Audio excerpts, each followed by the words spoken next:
Hi traders, welcome to another episode.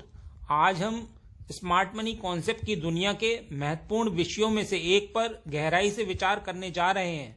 वह है high probability POI और ऑर्डर ब्लॉक को आइडेंटिफाई करना। हम इन की लेवल्स की जटिलताओं को गहराई से समझेंगे और उन रहस्यों का खुलासा करेंगे जिससे कि इन्हें मार्केट में प्रभावी ढंग से ढूंढा जा सके। वैलिड पीओआई जोन्स को आइडेंटिफाई करने की एबिलिटी के बिना ट्रेड करना या हाई प्रोबेबिलिटी पीओआई जोन्स के इंपॉर्टेंस की उपेक्षा करना आपको अननेसेसरी रिस्क में डाल सकता है और यह एक नुकसान का कारण बन सकता है। लेकिन इन कॉन्सेप्ट्स को जानने के बाद आप अपने ट्रेड्स में ऑप्टिमल एंट्री और एग्जिट पॉइंट्स को पिन पॉइंट कर पाएंगे। आइए हमारे साथ इस एक्साइटिंग जर्नी में जुड़ें, क्योंकि हम हाई प्रोबेबिलिटी वाले पीओआईज के सीक्रेट्स को अनलॉक करने जा रहे हैं और आपके ट्रेडिंग गेम को बेहतर करने जा रहे हैं, जिससे कि आप मार्केट में एक विशिष्ट लाभ हासिल कर सकें। तो ट्रेडर्स, आज इस वीडियो में हम आपको बताने जा रहे हैं कि पीओआई क्या है, पीओआई कितने होते हैं, पीओआई कहां पर होते हैं और इनमें एंट्री कैसे बनाएं। तो हमेशा की तरह अपना सहयोग देने के लिए लाइक बटन को हिट करिए, जिससे कि हम आपके लिए और भी वीडियो लाते रहें। और यदि आप नए हैं और कई एडवांस ट्रेडिंग नॉलेज प्राप्त करना चाहते हैं तो हमारे चैनल को सब्सक्राइब करें।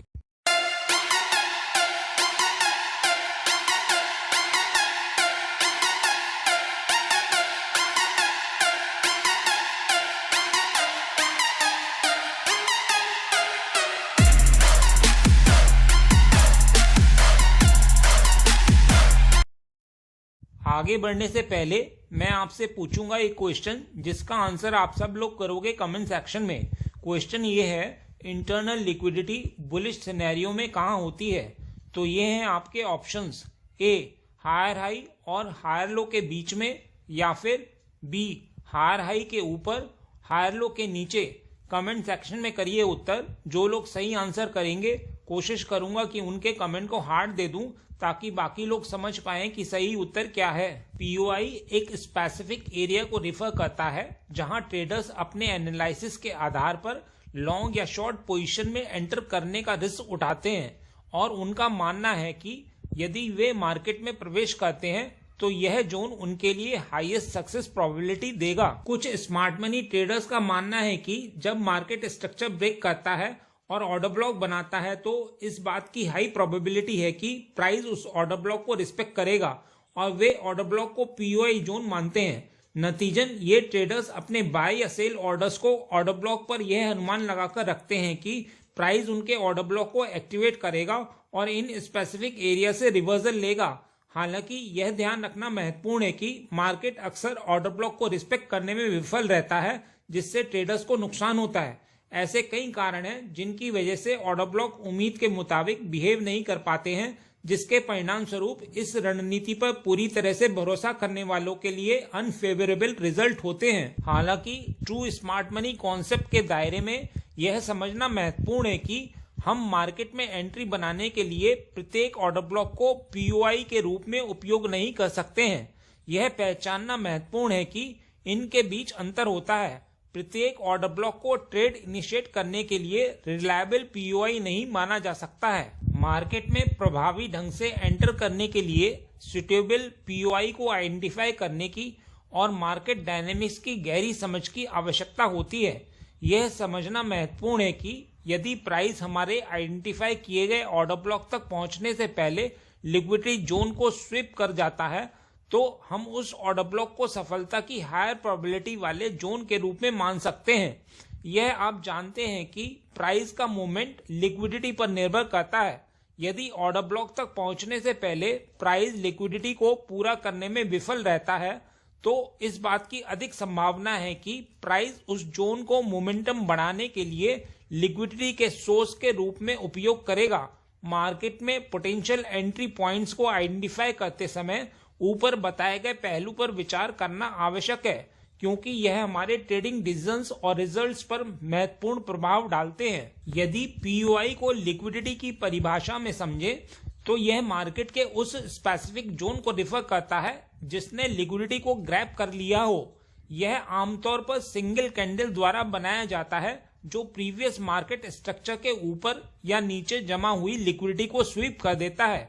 आइए अब एक्सप्लोर करते हैं कि मार्केट में हाई प्रोबेबिलिटी पीयूआईज कितने होते हैं, कहां होते हैं और इनमें एंट्री कैसे बनाएं। अब सवाल यह है कि एसएमसी में यह पीयूआई कहां पर है। जैसा कि आप लोग जानते हैं कि order block, fair value gap और ऑर्डर फ्लो पर ही पीयूआई हैं, लेकिन जैसा कि पीछे देखा है यह हर जगह बन जाते हैं और एक स्ट्रक्चर में 5-6 order block, fair value gap और ऑर्डर फ्लो होते हैं। तो अब दुविधा यह है कि हम अपनी एंट्री कहां प्लान करें। तो ट्रेडर्स, हम एंट्री इंड्यूसमेंट पर प्लान कर सकते हैं। प्राइस अप ट्रेंड में है, पहला स्विंग इंड्यूसमेंट होगा। प्राइस नीचे इंड्यूसमेंट को टैप करने आता है। अब दो सिचुएशन हो सकती हैं। पहली, कैंडल इंड्यूसमेंट के नीचे क्लोजिंग दे। दूसरी, कैंडल इंड्यूसमेंट के ऊपर ही क्लोज हो जाए, इंड्यूसमेंट को स्वीप करे, यानी इंड्यूसमेंट के नीचे की लिक्विडिटी ग्रैब कर ले। इस कैंडल को हम आईएफसी कैंडल भी कहते हैं, जैसा बॉस चार्ट में भी होता है। तो आप दूसरी सिचुएशन यानी इंड्यूसमेंट स्वीप पर एंट्री इंटरेस्ट दिखा सकते हैं। आपका स्टॉप लॉस कैंडल की विक के थोड़ा सा नीचे और टारगेट ऊपर बॉस का ऑर्डर ब्लॉक रहेगा। यह आईएफएससी कैंडल कम से कम 30 मिनट टाइम फ्रेम पर होनी चाहिए। इस बात का ध्यान रखिएगा कि इस सेटअप की सक्सेस प्रोबेबिलिटी हायर तब रहती है जब नीचे कोई ऑर्डर ब्लॉक ना हो, मतलब नीचे सारे ऑर्डर ब्लॉक मिटिगेट हो चुके हों। Same concept down trend scenario के लिए भी है। आइए दूसरे पीयूआई को देखते हैं।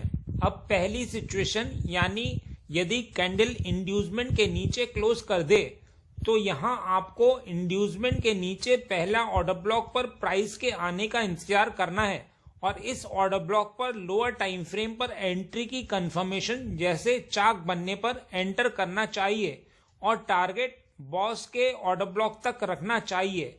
इस सेटअप की सक्सेस प्रोबेबिलिटी हायर होती है। Same concepts down trend scenario के लिए भी हैं। आइए तीसरे पीयूआई को देखते हैं। इस फिगर को देखिए, मार्केट अप ट्रेंड में है, हायर हाई ये है और हायर लो ये है और इंड्यूसमेंट ये है। इंड्यूसमेंट के नीचे पहला ऑर्डर ब्लॉक ये है। अब यदि इंड्यूसमेंट के नीचे वाला पहला ऑर्डर ब्लॉक ब्रेक हो जाता है, यानी प्राइस उसे रिस्पेक्ट नहीं करता है, तो आपको एक्सट्रीम ऑर्डर ब्लॉक यानी हायर लो के करीब वाले ऑर्डर ब्लॉक पर प्राइस के आने का इंतजार करना है। इंड्यूसमेंट के नीचे वाले ऑर्डर ब्लॉक और हायर लो के करीब वाले ऑर्डर ब्लॉक के बीच में जितने भी ऑर्डर ब्लॉक होंगे उस पर आपको एंट्री नहीं लेनी है, क्योंकि प्राइस उनसे रिजेक्शन दिखाता भी है तो वह एक्सट्रीम ऑर्डर ब्लॉक तक आएगा जरूर। इस बात का ध्यान रखिएगा कि एक्सट्रीम ऑर्डर ब्लॉक और हायर लो के बीच कोई भी अनमिटिगेटेड ऑर्डर ब्लॉक नहीं होना चाहिए। इस एक्सट्रीम ऑर्डर ब्लॉक से प्राइस के रिवर्स होने की प्रोबेबिलिटी बहुत हायर होती है। इसमें आपका स्टॉप लॉस ऑर्डर ब्लॉक के थोड़ा सा नीचे और टारगेट बॉस के ऑर्डर ब्लॉक तक रहता है। Same concept down trend scenario के लिए भी है। आइए चौथे पीयूआई को देखते हैं। बॉस स्वीप होना। यहाँ प्राइस ने इंड्यूसमेंट स्वीप किया है तो हमारा हायर हाई कंफर्म है। यह आप जानते हैं कि कैंडल की क्लोजिंग हायर हाई के ऊपर होगी तब बॉस होगा। यदि क्लोज ना होके यदि विक देता है तो बॉस स्वीप होगा, यानी लिक्विडिटी ग्रैब करेगा। हायर हाई पर इस तरह की कैंडल को आईएफसी यानी कि इंस्टीट्यूशनल फंडिंग कैंडल कहते हैं। इसके बाद प्राइस डाउनसाइड मूव देता है तो नीचे एक्सट्रीम पीओआई तक पहुंचता है या चार्ट क्रिएट करता है। इसमें आप सेलिंग प्लान कर सकते हैं। इसमें स्टॉप लॉस आईएफसी कैंडल की विक के ऊपर रहेगा और टारगेट नीचे पहले या हायर लो के करीब ऑर्डर ब्लॉक या फेयर वैल्यू गैप तक रहेगा। इसकी सक्सेस प्रोबेबिलिटी हायर होती है यदि आईएफसी कैंडल 30 मिनट पर देख रहे हैं। Same concept down trend scenario के लिए भी है। आइए पांचवें पीयूआई को देखते हैं। चार्ट स्वीप होना। अब इस फिगर को देखिए, प्राइस इंड्यूसमेंट को स्वीप करने के बाद ऊपर ना जाके हायर लो के नीचे क्लोजिंग दे देता है तो चार्ट हो जाएगा और यदि क्लोज ना होके यदि विक देता है तो चार्ट स्वीप होगा, यानी लिक्विडिटी ग्रैब करेगा। हायर लो पर इस तरह की कैंडल को आईएफसी कैंडल कहते हैं। इसके बाद प्राइस अपसाइड मूव देता है जो ऊपर एक्सट्रीम पीओआई तक पहुंचता है या बास क्रिएट करता है, क्योंकि चौक तो हुआ ही नहीं है। इसमें आप बाइंग प्लान कर सकते हैं। इसमें स्टॉप लॉस IFC कैंडल की विक के नीचे रहेगा और टारगेट पहला या ऊपर हायर हाई के करीब ऑर्डर ब्लॉक या फेयर वैल्यू गैप तक रहेगा। इसकी सक्सेस प्रोबेबिलिटी हायर होती है यदि आप IFC कैंडल 30 मिनट पर देख रहे हो। आइए बैंक निफ्टी के लाइव चार्ट पर इंड्यूसमेंट स्वीप को देखते हैं। यह बैंक निफ्टी का 30 मिनट चार्ट है। यह लोअर हाई है और यह लोअर लो है। यह इंड्यूसमेंट है। यहाँ इंड्यूसमेंट को स्वीप किया गया, मतलब IFSC कैंडल बनी है। तो यहाँ आपका स्टॉप लॉस IFC कैंडल की विक के थोड़ा सा ऊपर रहेगा और टारगेट आपका बॉस का ऑर्डर ब्लॉक रहेगा। बॉस और चार्ट स्वीप के एग्जाम्पल के लिए आप हमारी वीडियो एक्सटर्नल लिक्विडिटी को देख सकते हैं। तो ट्रेडर्स, ये थे कुछ POI जिसके अंदर हम एंट्री प्लान कर सकते हैं। तो अब आप समझ चुके होंगे कि POI कितने हैं और कहां पर होते हैं। बस इतना ही इस वीडियो में। उम्मीद करता हूं इस वीडियो में दी गई जानकारी आपके लिए उपयोगी रही होगी। यदि हाँ तो लाइक बटन को हिट करिए और यदि आप नए हैं तो चैनल को सब्सक्राइब करिए। मिलते हैं नेक्स्ट एपिसोड में।